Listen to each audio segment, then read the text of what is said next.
ನಮಸ್ಕಾರ ಸ್ನೇಹಿತರೆ, ಎಲ್ರಿಗೂ ನಮ್ಮ ಚಾನಲ್ಗೆ ಸ್ವಾಗತ. ಇವತ್ತಿನ ವಿಡಿಯೋದಲ್ಲಿ ನಾನು ನಿಮಗೆ ತುಂಬ ರುಚಿಯಾದ ಕುಂಬಳಕಾಯಿ ಚಟ್ನಿ ಹೇಗೆ ಮಾಡಬೇಕು ಅಂತ ತೋರಿಸ್ಕೊಡ್ತಾ ಇದ್ದೀನಿ. ಇದನ್ನು ಚಪಾತಿ, ರೋಟಿ, ದೋಸೆ, ಪೂರಿ ಮತ್ತು ಅನ್ನದ ಜೊತೆನೂ ಕೂಡ ಇದನ್ನು ತಿನ್ಬೋದು. ಇದು ಮಾಡೋದು ತುಂಬಾ ಸುಲಭ ಇದೆ. ಕಡಿಮೆ ಸಾಮಗ್ರಿಗಳಲ್ಲಿ ಕಡಿಮೆ ಸಮಯದಲ್ಲಿ ತುಂಬಾ ಟೇಸ್ಟಿಯಾಗಿರುವ ಚಟ್ನಿ ರೆಡಿ ಆಗುತ್ತೆ.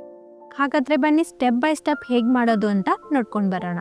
ನೀವು ನಮ್ಮ ಚಾನಲ್ಗೆ ಹೊಸಬ್ರಾಗಿದ್ರೆ ನಮ್ಮ ಚಾನಲನ್ನು ಸಬ್ಸ್ಕ್ರೈಬ್ ಮಾಡ್ಕೊಳ್ಳಿ. ಒಂದು ಬಿಳಿ ಕುಂಬಳಕಾಯಿ, 2 ಸ್ಪೂನ್ ಆಗುವಷ್ಟು ರೆಡ್ ಚಿಲ್ಲಿ ಪೌಡರ್, ಸ್ವಲ್ಪ ಬೆಳ್ಳುಳ್ಳಿ, ಸ್ವಲ್ಪ ಕರಿಬೇವು, ಜೀರಿಗೆ, ಸಾಸಿವೆ, ರುಚಿಗೆ ತಕ್ಕಷ್ಟು ಉಪ್ಪು. ಈಗ ನಾನಿಲ್ಲಿ ಕುಂಬಳಕಾಯಿನ ಕಟ್ ಮಾಡ್ಕೊಳ್ತಾ ಇದ್ದೀನಿ. ಈ ರೀತಿಯಾಗಿ ಚಿಕ್ಕದಾಗಿ ಕಟ್ ಮಾಡ್ಕೋಬೇಕಾಗುತ್ತೆ. ಈಗ ಇದರೊಳಗಡೆ ಇರುವ ಬೀಜನ ತಗೊಳ್ತಾ ಇದ್ದೀನಿ.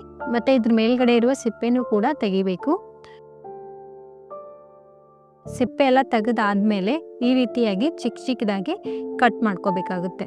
ಇದು ಮಾಡೋದು ತುಂಬ ಸುಲಭ ಇದೆ, ಜಾಸ್ತಿ ಸಮಯ ಕೂಡ ಹತ್ತೋದಿಲ್ಲ. ಅರ್ಜೆಂಟ್ ಏನಾದರೂ ಇದ್ದರೆ ಈ ಕುಂಬಳಕಾಯಿ ಚಟ್ನಿನ ಬೇಗನೆ ಮಾಡ್ಕೋಬೋದು.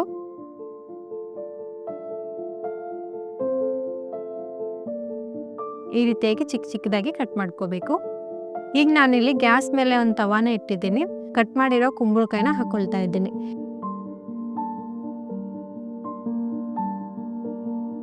ಇದಕ್ಕೆ ಸ್ವಲ್ಪ ಎಣ್ಣೆನ ಹಾಕಿ ಇದನ್ನ ಸರಿಯಾಗಿ ಹುರ್ಕೊಳ್ಬೇಕು. ಕುಂಬಳಕಾಯಿನ ಕುದಿಸಿ ಕೂಡ ಚಟ್ನಿ ಮಾಡಬಹುದು. ನಾನಿಲ್ಲಿ ಕುಂಬಳಕಾಯಿನ ಹುರಿದು ಬಿಟ್ಟು ಮಾಡ್ತಾ ಇದ್ದೀನಿ. ಕುಂಬಳಕಾಯಿ ಹುರಿದು ಮಾಡೋದ್ರಿಂದ ತುಂಬಾನೇ ಟೇಸ್ಟಿಯಾಗಿ ಬರುತ್ತೆ ಚಟ್ನಿ. ಕುದಿಸಿರೋಕ್ಕಿಂತ ಹುರಿದು ಮಾಡಿದ್ರೆ ತುಂಬಾನೇ ಚೆನ್ನಾಗಿರುತ್ತೆ. ಈ ರೀತಿಯಾಗಿ ಬ್ರೌನ್ ಕಲರ್ ಬರೋವರೆಗೂ ಹುರ್ಕೊಳ್ಬೇಕು. ಇವಾಗ ಹುರ್ಕೊಂಡಾದ್ಮೇಲೆ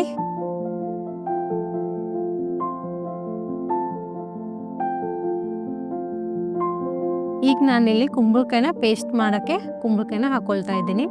ನೀವು ಬೇಕಾದರೆ ಇದನ್ನು ಮಿಕ್ಸಿಯಲ್ಲಿ ಕೂಡ ಹಾಕೋಬಹುದು. ಆದರೆ ಮಿಕ್ಸಿಗಿಂತ ಈ ರೀತಿಯಾಗಿ ಕಲ್ಲಲ್ಲಿ ನಾವು ಕುಟ್ಟಿದ್ರೆ ತುಂಬಾ ಟೇಸ್ಟಿಯಾಗಿ ಬರುತ್ತೆ. ನಮ್ಮ ಸೈಡು ಅಂದರೆ ಉತ್ತರ ಕರ್ನಾಟಕದಲ್ಲಿ ಇದಕ್ಕೆ ಕಲಿಗುಂಡ ಅಂತ ಕರೀತಾರೆ. ನಿಮ್ಮ ಸೈಡ್ ಏನಂತ ಕರೀತಾರೆ ಅಂತ ನಮಗೆ ಕಮೆಂಟ್ ಮಾಡಿ ತಿಳಿಸಿ. ಇದು ಪೂರ್ತಿಯಾಗಿ ಪೇಸ್ಟ್ ಆದಮೇಲೆ ಇದಕ್ಕೆ ನಾನು ರೆಡ್ ಚಿಲ್ಲಿ ಪೌಡರ್ ಹಾಕೊಳ್ತಾ ಇದ್ದೀನಿ ಮತ್ತು ರುಚಿಗೆ ತಕ್ಕಷ್ಟು ಉಪ್ಪನ್ನ ಹಾಕೊಳ್ತಾ ಇದ್ದೀನಿ. ಈಗ ಇದನ್ನು ಸರಿಯಾಗಿ ಮಿಕ್ಸ್ ಮಾಡ್ಕೋಬೇಕು. ಸ್ವಲ್ಪ ದಪ್ಪಗಾಗಿ ಕುಂಬಳಕಾಯಿನ ಪೇಸ್ಟ್ ಮಾಡ್ಕೋಬೇಕು. ಪೂರ್ತಿಯಾಗಿ ಪೇಸ್ಟ್ ಮಾಡಿದ್ರೆ ಅಷ್ಟು ಟೇಸ್ಟಿಯಾಗಿ ಬರೋದಿಲ್ಲ. ಇದು ಇವಾಗ ರೆಡಿಯಾಗಿದೆ.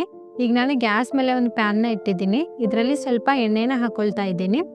ಈಗ ಜೀರಿಗೆ, ಸಾಸಿವೆನ ಹಾಕೊಳ್ತಾ ಇದ್ದೀನಿ. ಸ್ವಲ್ಪ ಕರಿಬೇವನ್ನ ಹಾಕಿ ಇದನ್ನು ಚೆನ್ನಾಗಿ ಫ್ರೈ ಮಾಡ್ಕೋಬೇಕು. ಈಗ ನಾನಿಲ್ಲಿ ಕುಂಬಳಕಾಯಿ ಪೇಸ್ಟ್ನ ಹಾಕೊಳ್ತಾ ಇದ್ದೀನಿ. ಮನೆಯಲ್ಲಿ ಒಂದೇ ರೀತಿಯಾದಂಥ ಪಲ್ಯಗಳು, ಚಟ್ನಿಗಳು ತಿಂದು ಬೇಜಾರಾಗಿರುತ್ತೆ. ಅದಕ್ಕೋಸ್ಕರ ಯಾವಾಗಾದರೂ ಈ ರೀತಿಯಾಗಿ ಕುಂಬಳಕಾಯಿ ಚಟ್ನಿ ಮಾಡ್ಕೊಂಡು ತಿಂದರೆ ತುಂಬಾ ಟೇಸ್ಟಿಯಾಗಿರುತ್ತೆ. ಇವಾಗ ಇದನ್ನು ಸರಿಯಾಗಿ ಮಿಕ್ಸ್ ಮಾಡ್ಕೋಬೇಕು. ಗ್ಯಾಸ್ನ ಲೋ ಫ್ಲೇಮಲ್ಲೇ ಇಡಿ. ಹೈ ಫ್ಲೇಮಲ್ಲಿ ಇಟ್ಟರೆ ಹೊತ್ತೋಗುತ್ತೆ.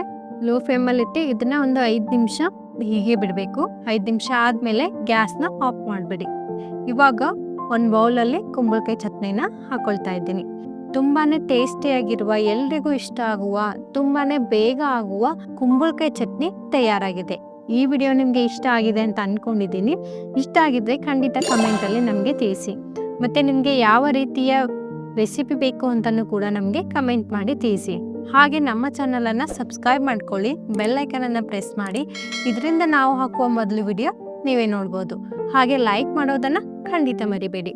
ಇದೇ ರೀತಿ ಇರೋಂಥ ಒಳ್ಳೆ ರೆಸಿಪಿಯೊಂದಿಗೆ ಮತ್ತೆ ಭೇಟಿಯಾಗೋಣ. ನಮಸ್ಕಾರ.